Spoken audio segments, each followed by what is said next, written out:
फिर एक शख्स अपनी नशिस्त पर खड़ा हुआ और उसने किसी कदर उदास लहजे में शाह यरूशलेम से सवाल किया, अगर खुदावंद खुदा के हुक्म से किसी माँ बाप का सिर्फ एक ही बेटा हो।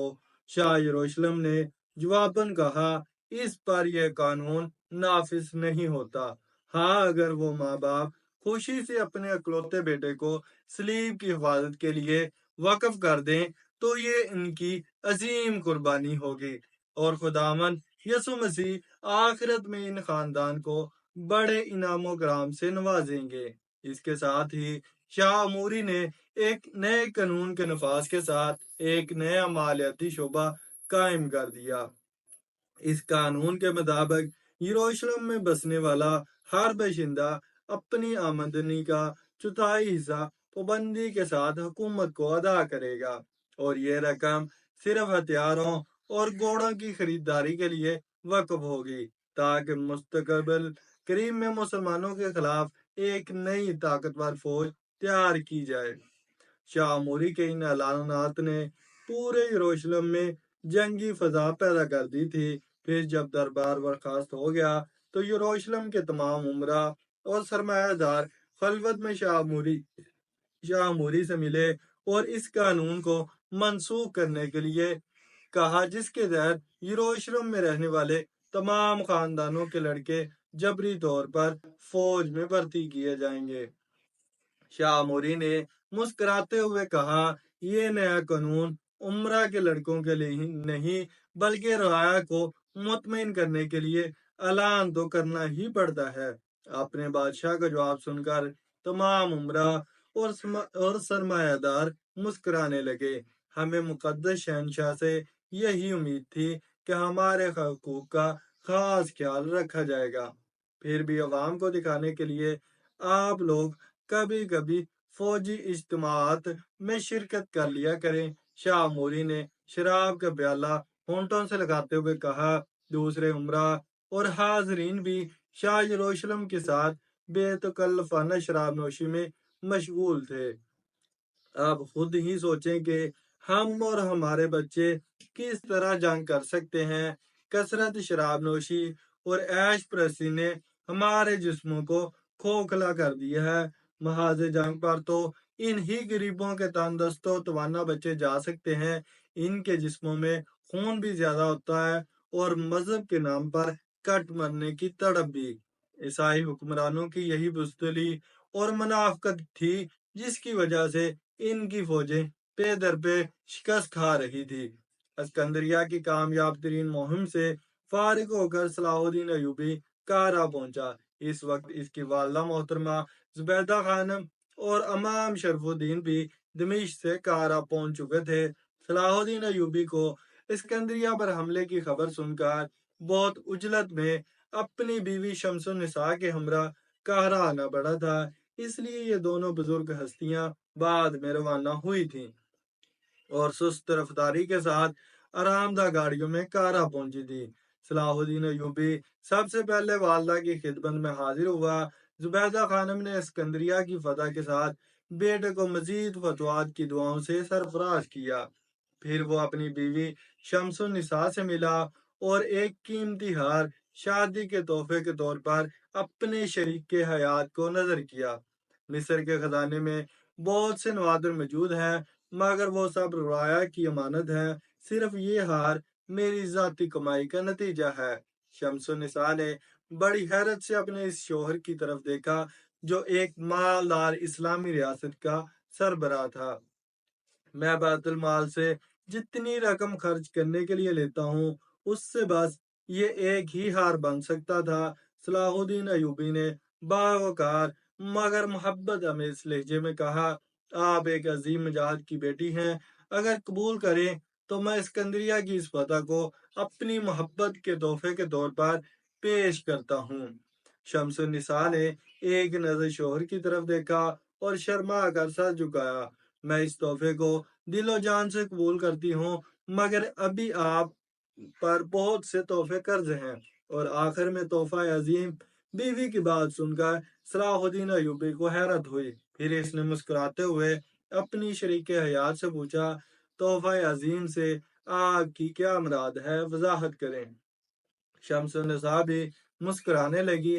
اگر وضاحت کر دی جائے تو بات کا سارا حسن ختم ہو جاتا ہے۔ مزہ تو اس میں ہے کہ ادھر دل میں خیال گزرے اور ادھر ساتھی کو خبر ہو جائے۔ شمس النساء بہت پڑھی لکھی خاتون تھی اور اسے بات کرنے کا سلیقہ بھی آتا تھا، اس لیے صلاح الدین الجھ کر رہ گیا تھا۔ وہ بار بار بیوی سے تحفے کی وضاحت طلب کرتا رہا، مگر شمس النساء یہی کہتی رہی، آپ خود فیصلہ کریں کہ ایک مجاہد کی بیٹی اور بیوی کے شایان نشان کیا تحفہ ہو سکتا ہے۔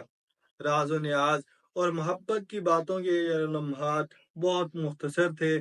اچانک صلاح الدین ایوبی کے جاسوسوں نے خبر دی کہ شمس الدین ابن مقدم اور امیر حسام الدین حسین نے شام کی خود مختاری کا اعلان کر دیا ہے۔ صلاح الدین کے وہم و گمان میں بھی نہیں تھا کہ یہ دونوں نمک حرام امیر اتنی جلدی اپنی گردنوں سے سلطان عادل کا توقع غلامی اتار پھینکیں گے۔ صلاح الدین فوری طور پر امام شرف الدین کی خدمت میں حاضر ہوا اور شیخ کو اس سنگین صورتحال سے آگاہ کر کے ان سے مشورے کا طالب ہوا۔ امام شرف الدین نے کسی تعامل کے بغیر شمس الدین ابن مقدم اور امیر حسام الدین پر لشکر کشی کا فتویٰ جاری کر دیا۔ ان دونوں سے یہاں تک کہ جنگ کرو کہ ان کی سرکش و بغاوت کی آخری علامت تک مٹ جائے۔ اگر تم ان پر قابو پا لو تو بلا دارے قتل کر دینا، ورنہ خراب زمین سے خراب فصل ہی پھوٹتی رہے گی۔ صلاح الدین ایوبی نے فوری طور پر ایک برق رفتار قاصد اپنے بڑے بھائی شمس الدولہ تران شاہ کی خدمت میں بھیجا، جو اس وقت یمن کا حاکم تھا۔ صلاح الدین نے اپنے خط میں تحریر کیا تھا، یمن کو اللہ کی حفاظت میں چھوڑ دو اور اپنی تمام فوج لے کر شام کی طرف بڑھو۔ اس کے بعد صلاح الدین نے مصر کا انتظام اپنے چھوٹے بھائی سیف الدین ملک عادل اور سالار عبداللہ کرشی کے سپرد کیا اور نصف فوج لے کر شام کی طرف بڑھا۔ شمس الدین ابن مقدم اور شاہ یروشلم کے درمیان پہلے ہی ایک دوسرے کی مدد کا معاہدہ طے پا چکا تھا، جس کے نتیجے میں شام اور بانیاس کے عیسائی سپاہی ان دونوں غداروں کی صفوں میں شامل ہو چکے تھے۔ شمس الدین ابن مقدم اور امیر حسام الدین انتہائی اطمینان کی حالت میں تھے۔ ایک تو انہیں صلیبیوں کی بھرپور فوجی امداد پر بھروسہ تھا اور دوسرا اس بات کا یقین تھا کہ صلاح الدین ایوبی کسی بھی حال میں مصر کو چھوڑ کر شام نہیں پہنچ سکتا۔ پھر جب صلاح الدین ایوبی ایک لشکر جرار کے ساتھ شام کے نواحی علاقے میں پہنچا تو شمس الدین ابن مقدم اور امیر حسام الدین شدید حیرت کے عالم میں اپنی فوج لے کر صلاح الدین کی پیش قدمی کو روکنے کے لیے آگے بڑھے۔ ابن مقدم کے لشکر میں 5000 مسلمان سپاہی تھے اور 10,000 صلیبی فوجی۔ جب دونوں لشکر آمنے سامنے ہوئے تو صلاح الدین ایوبی نے اپنی فوجی علمبردار کو حکم دیا کہ وہ اسلامی پرچم بلند کرے۔ یہ وہی پرچم تھا جسے سلطان نور الدین محمود زنگی میدان جنگ میں استعمال کرتے تھے۔ صلاح الدین ایوبی کے حکم پر اس کے نقیبوں نے چیخ چیخ کر کہنا شروع کیا، مسلمانوں غور سے دیکھو کہ یہ وہی پرچم ہے جسے کل تک تم سلامی دیا کرتے تھے۔ کیا تم نے سلطان عادل سے کیے ہوئے سارے وعدے فراموش کر دیے ہیں؟ ذرا اپنے حال پر غور کرو، تم ان صلیبیوں کے دوش بدوش کھڑے ہو جو تمہارے رسول صلی اللہ علیہ وسلم، تمہارے مذہب اور خود تمہاری جانوں کے سب سے بڑے دشمن ہیں۔ آج تم ان درندوں کو خوش کرنے کے لیے اپنے بھائیوں کے گلے کاٹو گے، کل یہی درندے مطلب نکل جانے کے بعد اپنے خنجر تمہاری گردنوں میں پیوست کر دیں گے۔ یہ ایک ایسی جذباتی تقریر تھی جسے سن کر شامی مسلمان فوجی رونے لگے اور پھر چند لمحے بعد ہی ابن مقدم کو چھوڑ کر صلاح الدین کے لشکر سے جا ملے۔ مشکل سے 100-150 سپاہی ابن مقدم کے ساتھ رہ گئے، جنہیں بڑے بڑے عہدوں اور مال و زر کی لالچ دی گئی تھی۔ شامی سپاہیوں کی واپسی کا منظر دیکھ کر صلاح الدین ایوبی کی آنکھوں میں آنسو آ گئے۔ پھر اس نے آسمان کی طرف دیکھتے ہوئے انتہائی رکت امیز لہجے میں کہا، اے ذات اقدس، یہ تیرا احسان عظیم ہے کہ تو نے بھٹکے ہوئے لوگوں کو صراط مستقیم کی طرف موڑ دیا۔ اب یہ لڑائی ان سے ہوگی جو تیری وحدانیت کے منکر ہیں۔ صلیبی تو اس خیال سے میدان جنگ میں آئے تھے کہ وہ شامی سپاہیوں کو اگلے مورچوں پر رکھ کر مسلمان سے لڑائیں گے۔ پھر جب صلاح الدین کا لشکر نڈال ہو جائے گا تو وہ آگے بڑھ کر ایک بھرپور ضرب لگائیں گے اور شام پر قبضہ کر لیں گے۔ مگر جب انہوں نے شامی سپاہیوں کو الگ ہوتے دیکھا تو ان کے ہوش و حواس اڑ گئے۔ صلیبی سالار گرانٹ نے فوری طور پر عیسائی سپاہی کو امن کا سفید جھنڈا دے کر صلاح الدین کے پاس بھیجا۔ ہم شمس الدین ابن مقدم اور امیر حسام الدین کی دعوت پر شام آئے تھے، ورنہ ہمارا کوئی جھگڑا نہیں تمہارے ساتھ، ہمیں راستہ دے دو، ہم اسی وقت واپس جا رہے ہیں۔ صلاح الدین ایوبی نے انتہائی غضبناک اور نفرت امیز لہجے میں عیسائی قاصد کو جواب دیتے ہوئے کہا، اب تو جنگ ہی تمہارا واپسی کا فیصلہ کرے گی۔ اگر تم ہماری صفوں کے درمیان سے راستہ بنا سکتے ہو تو واپس چلے جاؤ۔ جیسے عیسائی قاصد صلاح الدین ایوبی کا جواب لے کر صلیبی سالار گرانٹ کے پاس پہنچا، لشکر اسلام نے عیسائی فوج پر بھرپور حملہ کر دیا۔ صلیبی فوج اس حیثیت میں نہیں تھی کہ وہ یلغار کا جواب یلغار سے دے۔ 10,000 عیسائی اور 150 مسلمان کچھ دیر تک دفاعی جنگ لڑتے رہے، پھر انہوں نے پیچھے ہٹتے ہوئے فرار کی راہیں تلاش کی۔ ابن مقدم اور امیر حسام الدین شام کے خفیہ راستوں سے صلیبی لشکر کو میدان جنگ سے نکال کر لے جانا چاہتے تھے، پھر بھی اس کشمکش میں 1,000 کے قریب عیسائی سپاہی قتل ہو گئے۔ امیر حسام الدین بھی بھاگتا ہوا مارا گیا، لیکن ابن مقدم سالار گرانٹ کے ساتھ بانیاس کے علاقے کی طرف فرار ہو گیا۔ اگرچہ صلاح الدین ایوبی کو فتح حاصل ہو چکی تھی، لیکن اس نے صلیبی فوج کا تعاقب جاری رکھا، یہاں تک کہ صلیبی سالار گرانٹ اپنے علاقے بانیاس میں داخل ہو گیا۔ گرانٹ کا خیال تھا کہ صلاح الدین ایوبی بانیاس کی سرحد سے شام کی طرف واپس لوٹ جائے گا، لیکن اس وقت صلیبیوں کی حیرت کی کوئی انتہا نہیں رہی جب اسلامی لشکر بانیاس کی حدود میں داخل ہو گیا۔ سالار گرانٹ مطمئن تھا کہ وہ اپنے علاقے میں موجود ہے اور اس کی باقی فوج بھی بانیاس کا دفاع کرنے میں شریک ہو جائے گی۔ اس طرح صلیبی سپاہ کو لشکر اسلام پر عددی برتری بھی حاصل تھی۔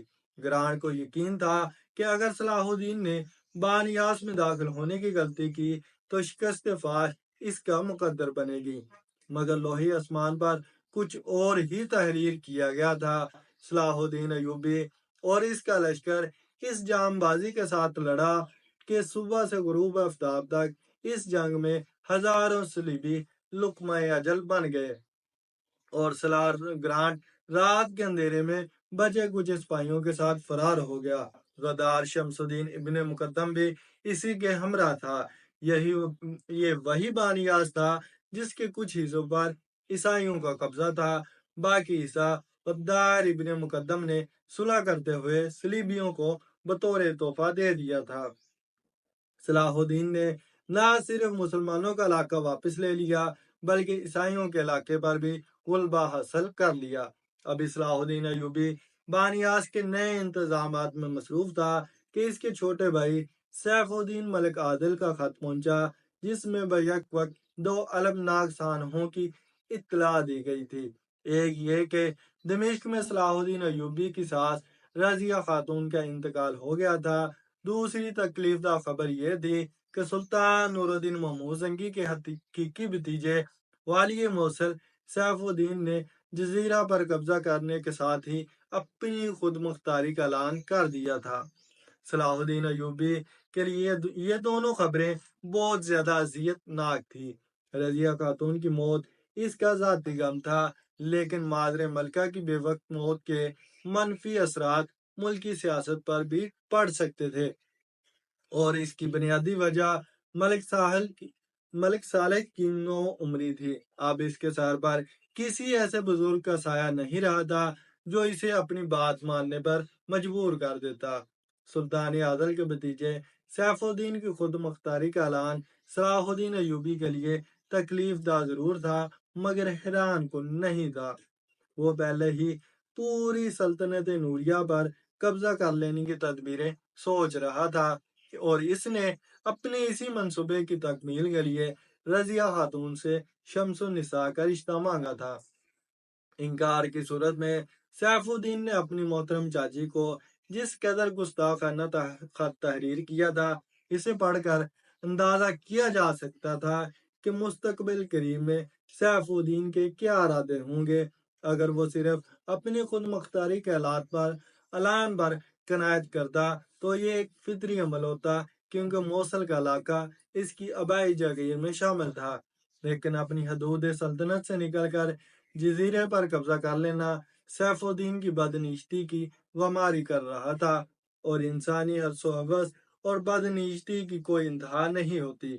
सलाहुद्दीन को यकीन था कि सैफुद्दीन मजीद गुल खिलाएगा, मगर वो इस वक्त मजबूर था खामोशी से ये तमाशा देखता रहा। फिर भी इसने अपनी बेगम शमसुन्निसा को तवील अजियत नामा तहरीर किया, जिसके एक एक हरफ से बेलवस मोहब्बत की खलिश और खुशबू फूट रही थी। मेरी शरीक सफर, तुम पर अल्लाह की सलामती हो। तुम अंदाजा कर सकती हो कि इस अंदोहा तुम अंदाजा कर सकती हो कि इस अंदोहनाक और जांगजार खबर से मुझ पर क्या गुजरी, मगर मैं इस वक्त इतना मजबूर हूँ कि तुम्हारे तालीफ कलब के लिए काहरा नहीं पहुंच सकता। जब तक बानियाज का किस्सा खत्म नहीं हो जाता, मैं शाम में ही मकीम रहूंगा। तुम मलिक आदिल के साथ दमिश्क चली जाओ, मैं इस मुहिम से फारिग होते ही तुमसे आ मिलूंगा। इसके साथ ही सलाहुद्दीन अयूबी ने एक ताज़ियतनामा सुल्तान मलिक साल के नाम भी तहरीर किया था, जिसमें वाला की जुदाई के सदमे को बर्दाश्त करने की तलकीन के साथ तजदीद अहद भी किया गया था। जब तक मैं जिंदा हूँ, सल्तनत नूरिया के इस्तेहकाम के लिए कोशिश जारी रखूंगा। आप भी चापलूस और खुश आमदी अमीरों से अलग रहें। नमक हराम इब्ने मुकद्दम का किस्सा पाक होते ही मैं खुद भी हाजिर हो जाऊंगा। सलाहुद्दीन अयूबी का ये खत तायद वफादारी, एहसान शनासी और मोहब्बत की एक यादगार दस्तावेज था। मगर गेन ने सलाहुद्दीन के इस दावतनामे को सुल्तान मलिक सालिक के सामने इंतहाई गलत रंग में पेश किया। गेन सुल्तान मलिक सालिक का मशीर आला था। सुल्तान नूरुद्दीन महमूद जंगी के वफात के वक्त वह किले के नायब मनसबदार के छोटे से ओहदे पर फाइज था। जाती तौर पर इंतहाई चरब जुबान, खुशामदी, खुद गर्ज, अयार और बाश इंसान था। सुल्तान आदल के इंतकाल के बाद गमिश्केन ने 40 दिन तक अपनी हुक्मरां की मौत का सोग इस तरह मनाया कि वो हर वक्त मातमी अंदाज में गिरिया गुजारी करता रहता था।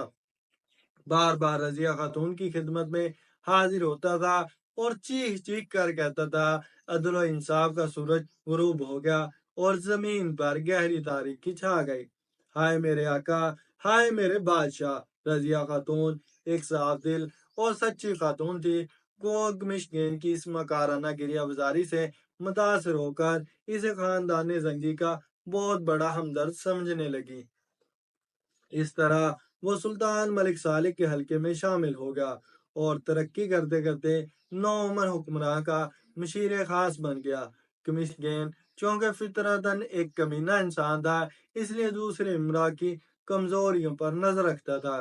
फिर वही कमजोरियां सबूत के साथ मादर मलका रजिया खातून के सामने पेश कर दिया करता था। नतीजतन गमिश्गेन को खानदानी जंगी में एक मुखलिस और मोतबर रुकने सल्तनत समझा जाने लगा। यह गमिश्किन की खुश नसीबी थी कि एक साल पहले शमसुन्निसा की शादी सलाहुद्दीन अयूबी से हो गई और वो दमिश्क से रुखसत होकर मुस्तकिल तौर पर मिस्र चली गई। शमसुन्निसा मलिक साली से न सिर्फ उम्र में बड़ी थी, बल्कि सियासी अमूर की तालीम में भी वो बहुत आगे थी। अगर शमसुन्निसा दमिश्क में मौजूद होती तो वह गमिश्केन को अपने छोटे भाई के इतने करीब हरगिज न आने देती। गमिश्केन ने शमसुन्निसा की अदम मौजूदगी से भरपूर फायदा उठाया और सुल्तान मलिक साहिल के करीब होता चला गया। कमिश्केन इस वक्त इस कदर अयार था कि जब वो सुल्तान मलिक सालिक की खलवत में दाखिल होता तो सबसे पहले दमिश्क के नौ उमर हुक्मरान को सजदा करता। पहली बार जब कमिश्केन ने सजदा किया तो सुल्तान मलिक सालिक ने इसे टोकते हुए कहा, वाह भाई मोहतरम फरमाया करते थे कि एक इंसान का दूसरे इंसान को सजदा करना हराम है, बल्कि एक मुसलमान को दूसरे मुसलमान के रूबरू खम भी नहीं होना चाहिए कि सब मुसलमान बराबर हैं।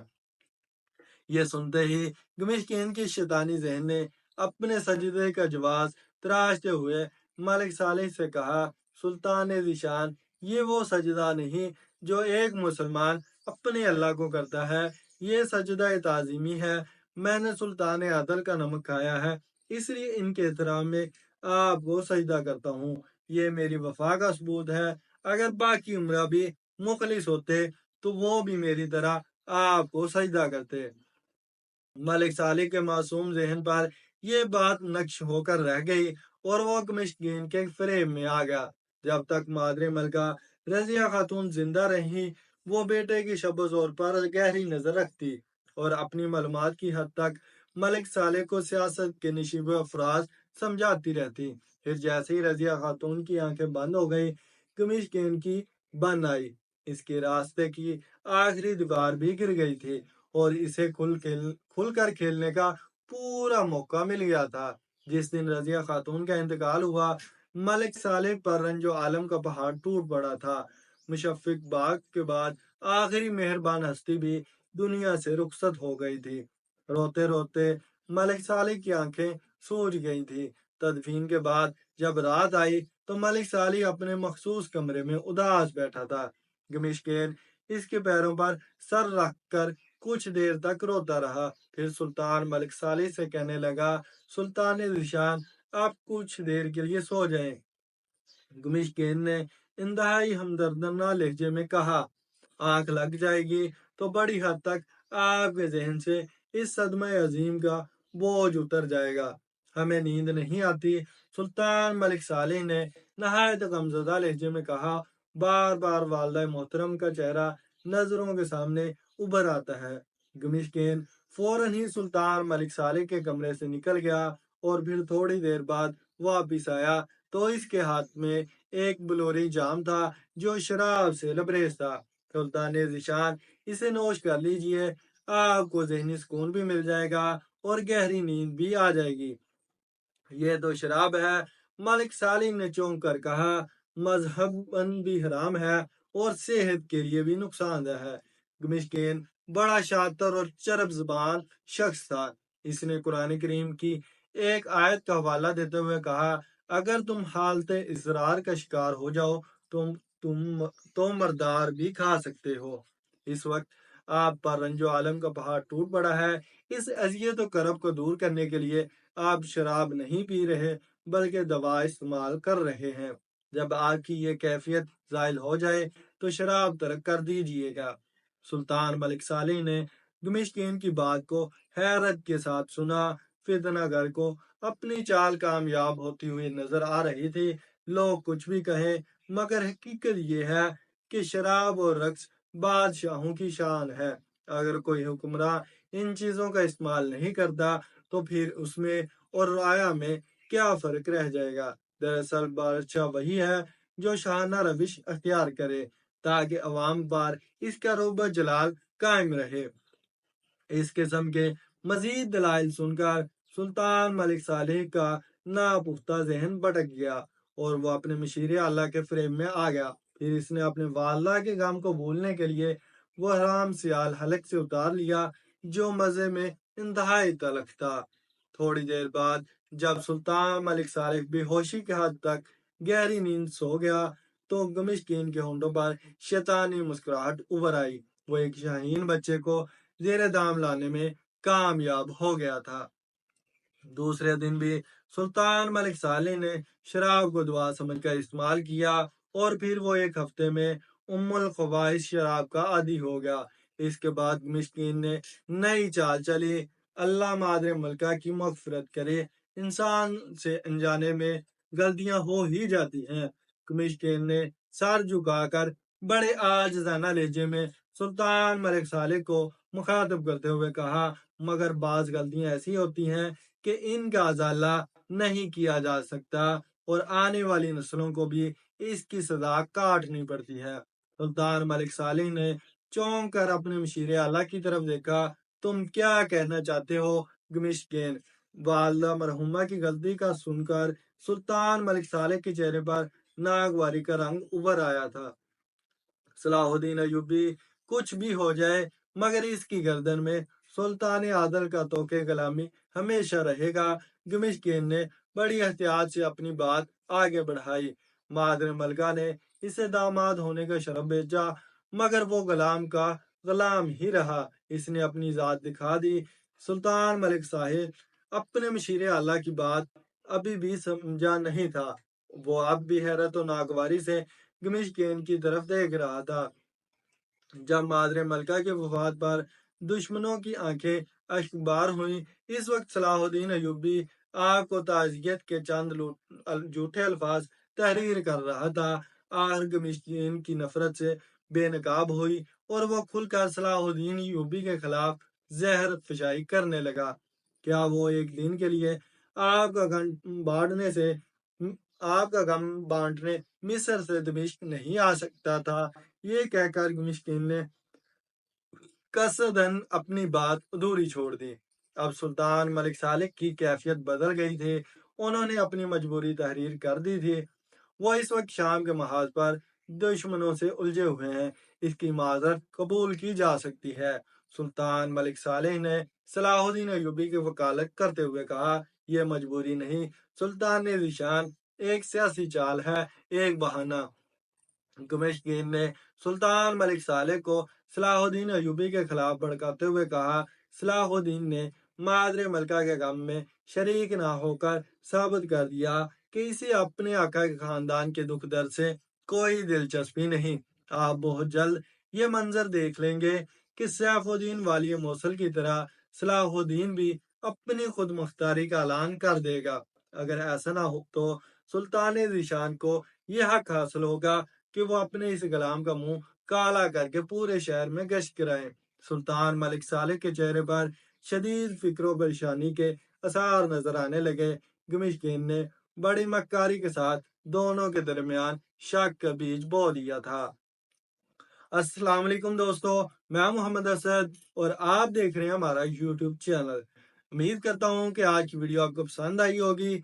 वीडियो पसंद आने की सूरत में इसे लाइक करें, दोस्तों के साथ शेयर करें। इंशाल्लाह बहुत जल्द हाजिर होंगे एक नई वीडियो के साथ। तब तक के लिए अल्लाह हाफिज। कितने मिनट हो गए? ढाई। काट दे।